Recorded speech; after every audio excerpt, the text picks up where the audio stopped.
बच्चों, पिछले लेक्चर में हमने किया था एक्सपोर्ट फाइनेंस। तो आज के टॉपिक में हम पढ़ेंगे forms of export finance. Export finance के क्या क्या टाइप्स हैं। तो फर्स्ट है प्री शिपमेंट फाइनेंस, सेकंड है पोस्ट शिपमेंट फाइनेंस, थर्ड है फैक्टरिंग एंड फोर्थ है फॉरफिटिंग। तो आज हम पढ़ेंगे प्री शिपमेंट फाइनेंस होता क्या है और प्री शिपमेंट फाइनेंस के क्या क्या ऑब्जेक्टिव्स हैं। प्री शिपमेंट फाइनेंस जो एक्सपोर्टर्स को दिया जाता है। मान लो आप एक्सपोर्टर हो तो आप गुड्स को मैन्युफैक्चर करते हो और फॉरेन कंट्रीज में सेल करते हो। तो इसके लिए आपको एक प्रोसेस फॉलो करना पड़ता है। आप क्या करोगे, रॉ मटेरियल को परचेज करोगे, फिर उसको फाइनल प्रोडक्ट में कन्वर्ट करोगे, इसके बाद उस फाइनल प्रोडक्ट को पैक करोगे। तो इस सभी एक्टिविटीज़ के लिए आपको जो है फंड्स की ज़रूरत होती है। तो जब एक्सपोर्टर इन सभी एक्टिविटीज़ के लिए जो फंड्स हैं फाइनेंशियल इंस्टीट्यूशन से लोन के रूप में लेता है, तो जो फाइनेंशियल इंस्टीट्यूशन लोन के रूप में जो है फंड्स एक्सपोर्टर को देते हैं, ये क्या कहलाता है, प्री शिपमेंट फाइनेंस कहलाता है।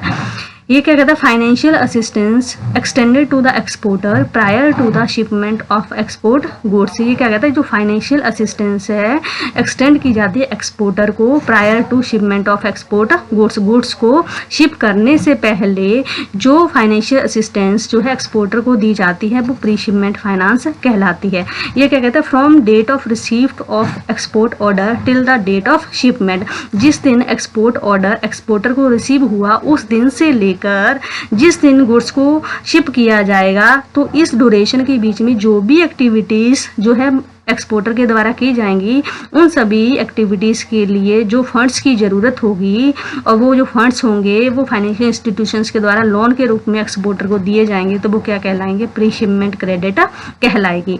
इसके बाद ये क्या कहता है, pre shipment credit is a working capital facility. जो प्री शिपमेंट क्रेडिट है वो वर्किंग कैपिटल की रिक्वायरमेंट को फुलफिल करने के लिए दी जाती है। किसको दी जाती है, रजिस्टर्ड एक्सपोर्टर को दी जाती है। In other words pre shipment finance refers to the finance extended to the purchase processing और packing of goods meant for export. Pre shipment जो फाइनेंस है वो एक्सपोर्टर को दिया जाता है, किस लिए, मतलब रॉ मटेरियल को परचेज करने के लिए, उसको प्रोसेस करने के लिए और जो प्रोडक्ट बन गया उसको पैक करने के लिए। तो इन सभी एक्टिविटीज़ के लिए जो प्री शिपमेंट क्रेडिट है वो एक्सपोर्टर को दी जाती है। तो ये जो सभी एक्टिविटी की जाती हैं वो उस प्रोडक्ट को डिस्पैच करने से पहले, उस प्रोडक्ट को शिप करने से पहले की जाती हैं। तो ये जो सभी एक्टिविटीज़ के लिए जो भी लोन दिया जाएगा एक्सपोर्टर को वो क्या कहलाएगा, प्री शिपमेंट क्रेडिट कहलाएगा। Pre shipment finance is provided by financial institutions when the exporter wants the payment of goods through before shipment. Pre shipment जो फाइनेंस है वो फाइनेंशियल इंस्टीट्यूशंस के द्वारा दिया जाता है जब एक्सपोर्टर जो है पेमेंट चाहता है गुड्स को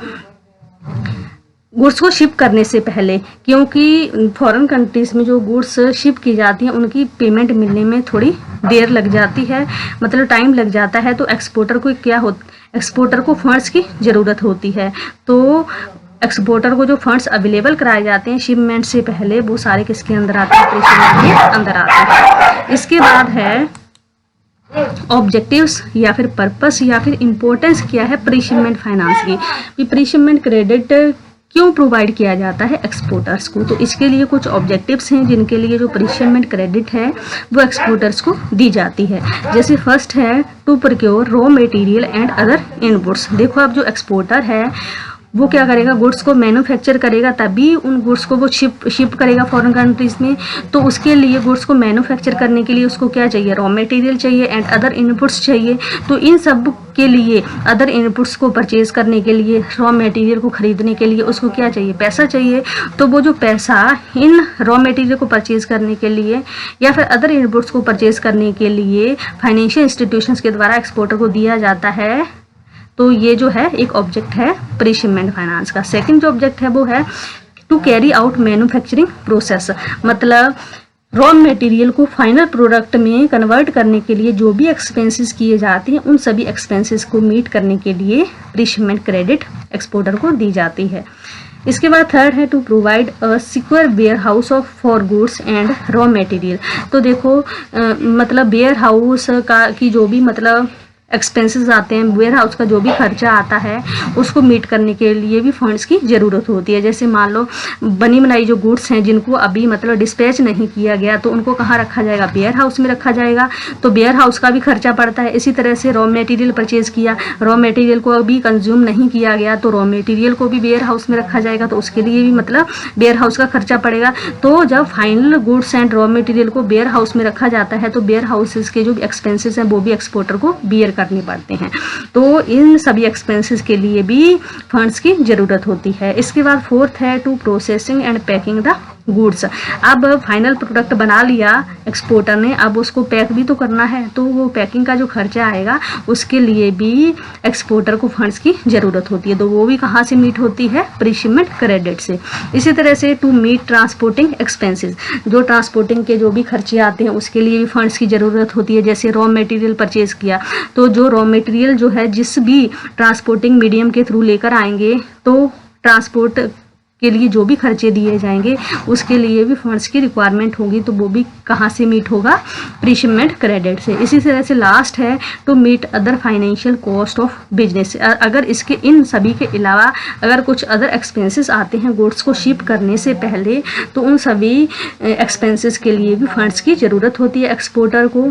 तो वो भी जो एक्सपेंसेस होते हैं गुड्स को शिप करने से पहले किए जाते हैं तो वो भी कहाँ से मीट होते हैं, प्रीशिपमेंट क्रेडिट से। तो ये कुछ ऑब्जेक्टिव्स हैं जिनके लिए एक्सपोर्टर को जो है प्रीशिपमेंट क्रेडिट की ज़रूरत होती है, लोन की ज़रूरत होती है। जैसे एक्सपोर्टर ने रॉ मटेरियल परचेज़ करना है एंड अदर इनपुट्स को परचेज़ करना है, फिर मैन्युफैक्चर करना है, मैन्युफैक्चर प्रोसेस करना है, इसके बाद उसको भाई गुड्स एंड जो रॉ मटेरियल है उसको भी वेयर हाउस में रखना है उसका खर्चे के लिए।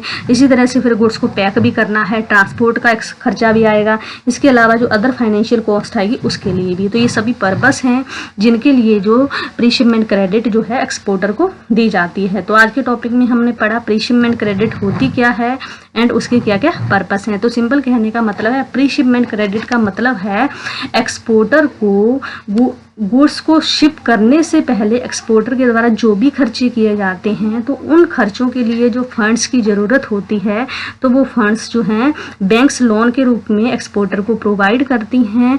तो वो लोन जो एक्सपोर्टर को प्रोवाइड किया जाता है गुड्स को शिप करने से पहले वाली एक्टिविटीज़ के लिए वो प्रीशिपमेंट क्रेडिट या प्रीशिपमेंट फाइनेंस कहलाता है। तो पहले वाली एक्टिविटी कौन सी होती है, गुड्स को शिप करने से पहले जो एक्टिविटीज़ की जाती हैं जैसे रॉ मटेरियल परचेज करना, उसको फाइनल प्रोडक्ट में कन्वर्ट करना मतलब मैन्युफैक्चरिंग प्रोसेस, फिर उन गुड्स को पैक करना। तो इन सभी ये जो सभी खर्चे किए जाते हैं वो गुड्स को शिप करने से पहले एक एक्सपोर्टर के द्वारा किए जाते हैं। तो इन सभी खर्चों के लिए जो भी लोन एक्सपोर्टर को फाइनेंशियल इंस्टीट्यूशंस के द्वारा दिया जाता है वो आपका प्रीशिपमेंट क्रेडिट या फिर प्रीशिपमेंट फाइनेंस कहलाता है। तो नेक्स्ट टॉपिक में हम पढ़ेंगे प्रीशिपमेंट फाइनेंस की क्या क्या टाइप्स हैं।